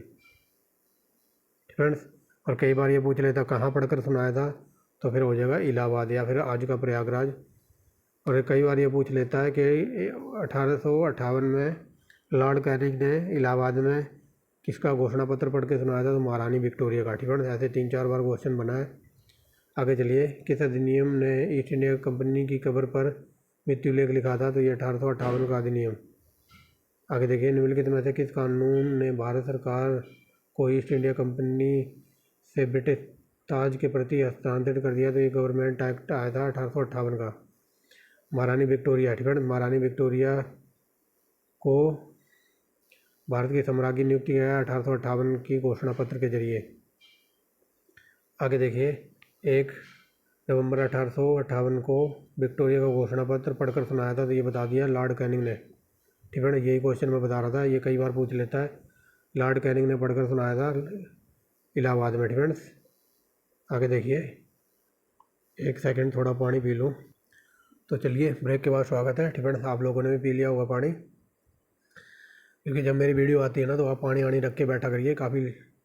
ठीक है, थोड़ा पानी आनी रख लीजिए अपने पास, कि वीडियो लंबी हो जाती है। क्या करें, A1 क्वालिटी का डाटा टाइप करने में, फिर पढ़ाने में टाइम तो लगता ही है। ठीक है, आगे देखिए, राष्ट्रीय आंदोलन की अवधि में जिस घटना में मतभेद के बीज बोए थे, अंत देश का विभाजन कराया गया था, तो ये हो जाएगा ऑप्शन नंबर डी। विधानसभा में मुस्लिम के प्रत्यक्ष निर्वाचन क्षेत्रों और स्थानों के आरक्षण के वजह से। ठीक है, आगे चलिए, निम्नलिखित में से किस अधिनियम में मुसलमानों के लिए प्रत्यक्ष निर्वाचन आरंभ किया गया, तो ये था पार्लियामेंटो 1919 का एक्ट। ठीक है, एक्ट वगैरह हमने पहले नहीं देखे थे, लेकिन अब देख रहे हैं। आगे चलिए, निम्नलिखित में से किस भारतीय सरकार के किस एक्ट में मुसलमानों के लिए प्रत्यक्ष निर्वाचन की मांग की गई थी, ये 1909 का पार्लियामेंटो एक्ट। आगे देखिए, इनमें से किस गवर्नर जनरल ने सबसे पहले प्रत्यक्ष निर्वाचन मंडल व्यवस्था मुसलमानों को जीतने एवं कांग्रेस के विरुद्ध इस्तेमाल किया था, तो ये किया था लॉर्ड मिंटो ने। आगे देखिए, निम्नलिखित में से भारत सरकार के किस एक्ट में मुसलमानों के लिए प्रत्यक्ष निर्वाचन, तो ये 1909 का पार्लियामेंटो। ठीक है, आगे देखिए, निम्नलिखित में से किस अधिनियम ने भारत के वित्त पर। ठीक है, भारत के वित्त पर गवर्नर जनरल द्वारा स्थापन नियंत्रण स्थापित करके भारत सरकार के एकात्मक रूप को सशक्त किया, तो ये 1833 का चार्टर एक्ट। ठीक है, आगे देखिए, द्वय शासन। ठीक है, तो ये द्वय शासन 1919 में लगाया गया था, कई बार बता दिया। आगे देखिए, द्वय शासन, भारत में द्वय शासन चेम्सफोर्ड के द्वारा लगाया गया था, और कई जगह ये आपको डायरकी भी लिखा मिलेगा। ठीक है, आगे देखिए, वर्ष 1909 में इंडियन काउंसिल एक्ट में किस बात पर व्यवस्था की गई थी, तो 1919 में सांप्रदायिक प्रतिनिधि मंडल की बात की गई थी। ठीक है, जहाँ भी ये वर्ड आएगा सांप्रदायिक प्रतिनिधि, तो वहाँ 1909 की बात आएगी, मिंटो। ठीक है, ये देखिए, पार्लियामेंटो सुधारों की भीतरी लक्ष्य क्या था। जो पार्लियामेंटो सुधार आए थे, तो वो बाहर से कुछ कह रहे थे, लेकिन उनका भीतरी लक्ष्य यह था कि भारत में एक समुदाय के विरुद्ध दूसरे समुदाय को लड़ाना चाहते थे। ठीक है, ये उनका भीतरी टारगेट था, और बाहर से वो कुछ और कर रहे थे। वो कहते हैं ना, गुड़ से मीठा है भगवान, भीतर बाहर एक समान। लेकिन ये अंग्रेज भीतर से कुछ और चाह रहे थे और बाहर से कुछ और चाह रहे थे, यानी कि बोलते कुछ और थे और इनके अंदर कुछ और ही चलता रहता था। ठीक है, तो आगे चलिए, अगला देखते हैं। ठीक है, पार्लियामेंटो सुधार में अधिक गहरा प्रयोजन क्या था, तो ये देखिए, थोड़ा घुमा के पूछा है, वही बात है, ये भारत के एक वर्ग को दूसरे वर्ग से लड़ाना चाहते थे। पार्लियामेंटो सुधार का उद्देश्य था, तो ये मुसलमानों के लिए अलग निर्वाचन मंडल। ठीक है, ये मुसलमानों को लड़ाना चाहते थे कांग्रेस वालों के साथ। मॉन्टेग्यू चेम्सफोर्ड प्रस्तावित किसने किया था, तो ये संवैधानिक सुधार। ठीक है, जो मॉन्टेग्यू चेम्सफोर्ड प्रस्ताव संबंधित था, तो ये संवैधानिक सुधारों से। आगे चलते हैं, 1919 में जब मॉन्टेग्यू चैम्सफोर्ड अधिनियम पास हुआ तब इंग्लैंड के प्रधानमंत्री थे लॉयड जॉर्ज। आगे चलते हैं फ्रेंड्स। निम्न में से किस एक्ट के द्वारा भारत के गवर्नर जनरल को अध्यादेश जारी करने की शक्ति प्राप्त हुई थी? ये वेरी वेरी मोस्ट इंपॉर्टेंट है और ये था 1861 का अधिनियम। आगे देखिए, ब्रिटिश इंडिया के निम्नलिखित में से एक अधिनियम के सामूहिक कार्यचालन के स्थान पर विभाग या वित्तीय पद्धति द्वारा वायसराय की कार्यकारी परिषद पर उनके प्राधिकार को बल प्रदान किया था। तो ये क्या था? ये हो जाएगा ऑप्शन नंबर 8 फ्रेंड्स। ये घुमा के पूछा है तो ये हो जाएगा इंडियन काउंसिलिंग एक्ट 1861। ये देखिए, आगे देखिए, भारत सरकार अधिनियम 1935 को गुलामी का पत्र नेहरू ने कहा था। ठीक है, भारत सरकार का जो अधिनियम आया था 1935, तो इसको गुलामी का पत्र कहा था किसने? नेहरू ने। ठीक है, याद रखेंगे। ये देखिए, नेहरू ने दास्ता का चार्टर एक्ट किसको कहा था? तो ये 1935 का एक्ट आया था। ठीक है, बट ये घुमा के पूछा दास्ता और वहाँ था गुलामी। ठीक है, समझ गए होंगे। मॉन्टेग्यू चैम्सफोर्ड रिपोर्ट, तो ये भारत सरकार अधिनियम 1919 के आधार पर बनी थी। आगे चलिए, मार्च 1925 में निम्नलिखित में से किसको केंद्रीय लेजिस्लेटिव असेंबली का अध्यक्ष चुना था? ये विट्ठल भाई पटेल। ये very very most important question था। वे राष्ट्रीय नेता कौन थे जो 1925 में सेंट्रल लेजिस्लेटिव असेंबली के अध्यक्ष निर्वाचित हुए थे? ये विट्ठल भाई पटेल। ठीक है, ये क्वेश्चन ऐसे भी बना है। 1925 से 30 के मध्य भारतीय विधानसभा के अध्यक्ष तो ये विट्ठल भाई पटेल रहे थे। आगे चलते हैं। भारत में प्रत्यक्ष निर्वाचन की प्रथा किस वर्ष आरंभ की गई? तो ये 1892। आगे देखिए, निम्नलिखित में से किस अधिनियम के द्वारा अंग्रेजों ने भारत में सर्वप्रथम परोक्ष प्रणाली शुरुआत की? तो 1892। ठीक है, ये घुमा के क्वेश्चन पूछा है। आगे देखिए, 1892 के काउंसिल एक्ट के संबंध में कथनों पर विचार कीजिए। यहाँ पर बताना कौन सा कथन सही है। ठीक है, तो चलिए देखते हैं कौन सा कथन सही है। यहाँ पर पहला देखिए क्या कहता है। राष्ट्रीय आंदोलन ने ब्रिटिश उपनिवेशवादी सत्ताधारियों को इंडियन काउंसिल एक्ट 1892 की वैधानिक कार्यविधि में परिवर्तन करने हेतु बाध्य किया, जिसके परिणाम स्वरूप शाही और प्रांतीय वैधानिक काउंसिल का विस्तार हुआ। ये सही है। ठीक है, देखते हैं दूसरा क्या कहता है। 1892 के एक्ट के फलस्वरूप होने वाले परिवर्तनों से संतुष्ट थे। ठीक है, राष्ट्रवादी 1892 के एक्ट के फलस्वरूप होने वाले परिवर्तनों से संतुष्ट थे। तो ये गलत है। ठीक है, ये संतुष्ट नहीं थे, दूसरा गलत है। ऑप्शन नंबर ए हमारा आंसर है। ठीक है, आगे देखिए, पिट का भारत अधिनियम में से कौन सा प्रावधान नहीं था? तो पिट्स इंडिया एक्ट में भारत अधिनियम का कौन सा प्रावधान नहीं था? तो बताइए। तो चलिए देखते हैं। ठीक है, लंदन में एक नियंत्रण मंडल की स्थापना की गई जिसमें 6 सदस्य थे। दूसरा देखिए क्या कहता है। गवर्नर जनरल की परिषद के सदस्यों की संख्या 4 से घटाकर 3 कर दी गई। ठीक है, और तीसरा क्या कहता है? तीसरा कहता है नियंत्रण मंडल की कंपनी के राजनीतिक प्रशासनों और व्यापारिक कार्यों का प्रबंध करना। और चौथा देखिए क्या कहता है। तो चौथा कहता है कंपनी के केवल व्यापारिक कार्यों का प्रबंधन संचालन मंडल को करना था। ठीक है, तो यहाँ पर क्या पूछा है? कौन सा कथन सही नहीं है? ठीक है, यहाँ सही नहीं है। तो ये देखिए डी सही नहीं है। ठीक है, क्योंकि मैंने बताया ना, ये केवल वर्ड जहाँ लग जाए, केवल किंतु परंतु बंधु। ठीक है, तो ये 90% क्वेश्चन गलत करवा देता है। कंपनी के केवल व्यापारिक कार्यों का प्रबंधन संचालन मंडल के द्वारा करना था। ठीक है, ये गलत है। आगे देखिए, किस कानून के तहत वायसराय को अपनी कार्यकारिणी के सदस्यों की संख्या में वृद्धि करने का अधिकार मिला? तो ये 1861 का। आगे देखिए, 92 नंबर क्या कहता है। निम्नलिखित में से कौन सा कथन सही है?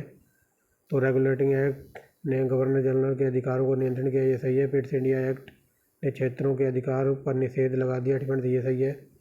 1853 के चार्टर एक्ट ने लोक सेवा परीक्षाओं की शुरुआत की। ठीक है, ये तीनों सही हैं, तो ऑप्शन नंबर डी हो जाएगा। आगे चलते हैं।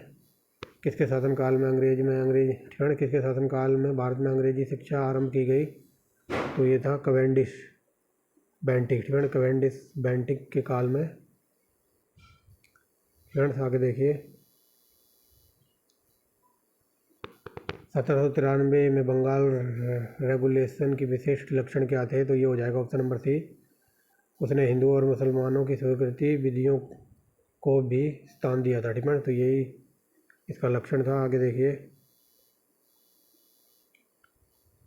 चार्टर अधिनियम 1813 भारत में महत्वपूर्ण समझे जाने का क्या कारण था? ठीक है, तो 1813 का अधिनियम आया था, तो ये भारत में इतना महत्वपूर्ण क्यों हो गया था?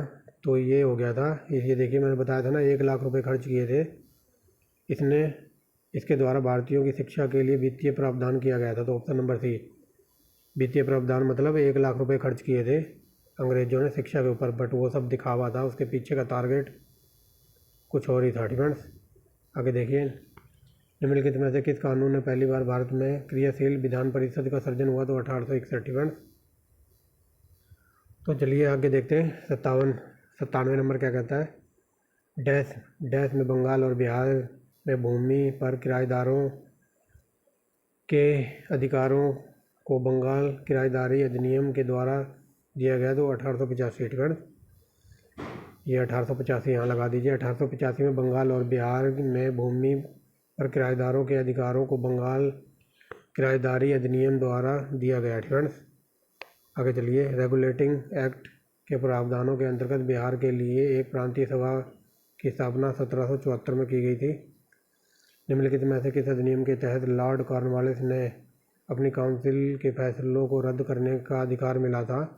तो ये मिला था, और ये हो जाएगा 1786 का एक्ट। फ्रेंड्स, 100 नंबर देखिए क्या कहता है?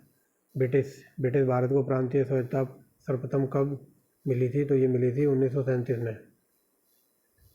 एक सेकेंड। फ्रेंड्स, 101 देखिए क्या कहता है? ऑल इंडिया व्यूमेंस कॉन्फ्रेंस की स्थापना 1927 में हुई थी। द्वैत शासन का जनक, ये वेरी मोस्ट इंपॉर्टेंट है, लियोनस कार्टिस को कहा जाता है, कई बार पूछा है। 103 नंबर देखिए, निम्नलिखित में से किस संसदीय अधिनियम ने बंगाल के गवर्नर जनरल को मद्रास और मुंबई के ऊपर प्रिय भारी अधिकार प्रदान किया? तो ये था रेगुलेटिंग एक्ट 1773 का।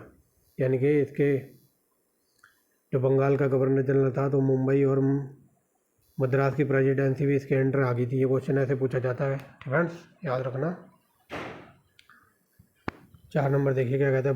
भारत में ब्रिटेन के सभी संवैधानिक प्रयोगों में से सबसे कम कौन सा चला था? तो ये 1909 का जो एक्ट था, ये बहुत छोटा चला था।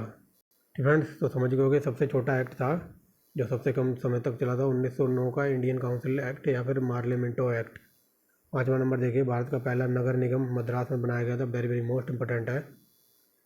आगे देखिए, निम्नलिखित में से किसने ब्रिटिश युग की केंद्रीय लेजिस्लेटिव असेंबली तथा स्वतंत्र भारत की में संसद अध्यक्ष का पद संभाला था? तो ये थे जी.वी. मावलंकर। फ्रेंड्स, आगे देखिए, 1919 के मार्लियामेंटो सुधारों के बारे में कथनों पर विचार कीजिए और बताना यहाँ पर कौन सा कथन सही है। फ्रेंड्स, तो चलिए देखते हैं कौन सा कथन सही है। तो देखिए, इसका नामांकन ब्रिटिश सांसदों मिंटो मार्लो के नाम पर किया गया। तो पहला पढ़ के ही सही लग रहा है। फिर दूसरा देखिए, इसने विधान परिषदों में निर्वाचित भारतीयों की संख्या में वृद्धि कर सीमित स्वशासन का उपबंध किया। फ्रेंड्स, तीसरा देखिए क्या कहता है? इसने ऐसे उपबंध अंतर्विष्ट थे। फ्रेंड्स, इसमें मतलब मार्लियामेंटो एक्ट में ऐसे उपबंध अंतर्विष्ट थे जिसने यह सुनिश्चित हुआ कि ब्रिटिश अधिकारी इंपीरियल विधान परिषद में अपना बहुमत बनाए रखें। फ्रेंड्स, तो मेरे हिसाब से दूसरा गलत होना चाहिए। फ्रेंड्स, पहला तीसरा आंसर है। फ्रेंड्स, मेरे अकॉर्डिंग फ्रेंड्स दूसरा तीसरा है, यानी कि पहला गलत है। इसका नामांकन ब्रिटिश सांसदों मार्लियामेंटो के नाम पर किया गया था, ये गलत है। फ्रेंड्स, ये उस टाइम सांसद वगैरह नहीं थे। फ्रेंड्स, क्योंकि ये मार्ले था। फ्रेंड्स, तो ये था सचिव। फ्रेंड्स, सेक्रेटरीट सचिव था और ये मिंटो था। फ्रेंड्स, तो चलिए यहाँ थे ना, तो ये गलत है। मार्ले था सचिव और ये मिंटो था वाइसराय। फ्रेंड्स, तो इसी वजह से ये गलत हो जाता है। दूसरा तीसरा सही है। फ्रेंड्स, बट यहाँ लिखा है संसद। फ्रेंड्स, ये ब्रिटिश संसद में मार्लियामेंटो, तो ये गलत था। फ्रेंड्स,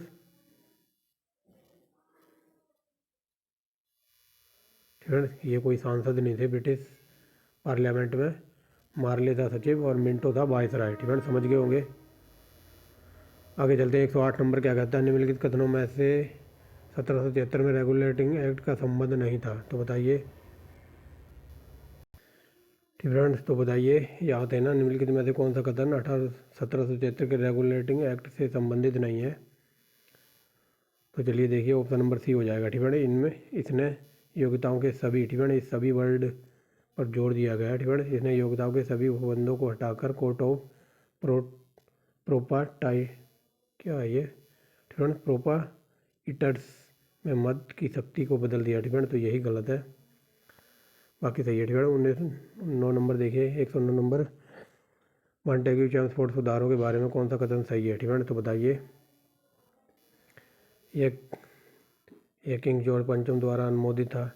इसने केंद्रीय विधानमंडल में द्विसदनीय बनाया। इस अधिनियम में परिषद में 3 भारतीय सदस्यों का स्पष्ट उल्लेख था, तो ये तीनों सही है। ठीक है, ये देखिए। 110 नंबर देखिए, भारत में द्वैध शासन सर्वप्रथम किसके अधीन रहा या फिर किसने लगाया था, तो ये मॉन्टेग्यू चेम्सफोर्ड, ठीक है, आरंभ हुआ था द्वैध शासन मॉन्टेग्यू चेम्सफोर्ड के अधिनियम के जरिए। ठीक है, तो ये थी आज की वीडियो। ठीक है, वीडियो थोड़ी लंबी हो गई है, बट क्या करें, लंबी हो गई है तो।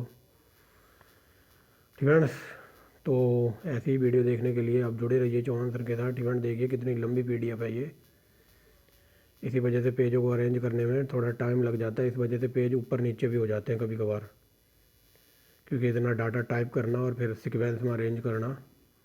ठीक है, समझ रहे होगे आप। तो किसी न्यू स्टूडेंट वगैरह हो तो आप एक लाइक कर सकते हो, वीडियो को सब्सक्राइब कर सकते हो चैनल को। ठीक है, और ऐसी ही A1 क्वालिटी की वीडियो देखने के लिए जुड़े रहिए चौहान सर के साथ। ठीक है, तो PT का जो पेपर देकर आए होंगे उन्होंने देख लिया होगा A1 क्वालिटी का डाटा, खासकर मॉडर्न हिस्ट्री का और वर्ल्ड ज्योग्राफी वगैरह के जो भी क्वेश्चन, वर्ल्ड ज्योग्राफी से तो पूछे नहीं गए हैं ज़्यादा। ठीक है, बट A1 क्वालिटी का डाटा आपको मिलता रहेगा इसी चैनल के जरिए। तो thanks for watching the video and wait for next video. एक लाइक कर सकते हैं आप। ठीक है।